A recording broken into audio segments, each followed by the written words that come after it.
అట్ల తద్ది నోము కథ. అక్షింతలు చేతిలో పట్టుకొని కథ వినాలి. ఒక రాచ చిన్నది తోటి చెలికత్తెలతో కలిసి అట్ల తద్ది నోమును నోచుటకు ఉపవాసం ఉండెను. 3 జాములు దాటువసరికి రాజబిడ్డ సుకుమారి యగుటచే శోష వచ్చి పడిపోయెను. అంతట ఆమె అన్నలు వచ్చి ఆమె ఎట్లు పడిపోవుటకు కారణము తల్లి వలన గ్రహించి వారు తమ చెల్లెలు చంద్రుడు వచ్చు వరకు ఉండలేదని అనుకొని ఒక చింత చెట్టు కొమ్మకు అద్దము కట్టి దానికి ఎదుట అరికుప్పకు అగ్గిని పెట్టి చెల్లెలిని లేపి అదిగో చంద్రుడు వచ్చెను భోజనము చేయు మనిరి.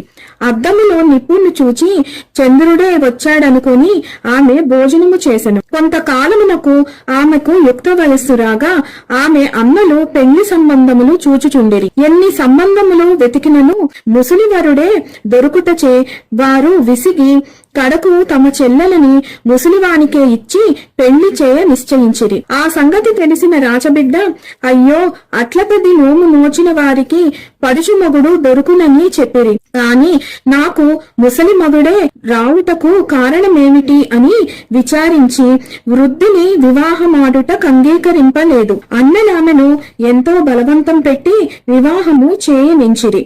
కాని ఆమె అందులకు సమ్మతింపక ఒకనాటి రాత్రి అడవికి పోయి ఒక మర్రి చెట్టు క్రింద తపస్సు చేయుచుండెను. కొంతకాలమునకు పార్వతీ పరమేశ్వరులు ఆమెను చూచి ఓ కన్యామణి నీవేళ తపస్సు చేయుచున్నావు?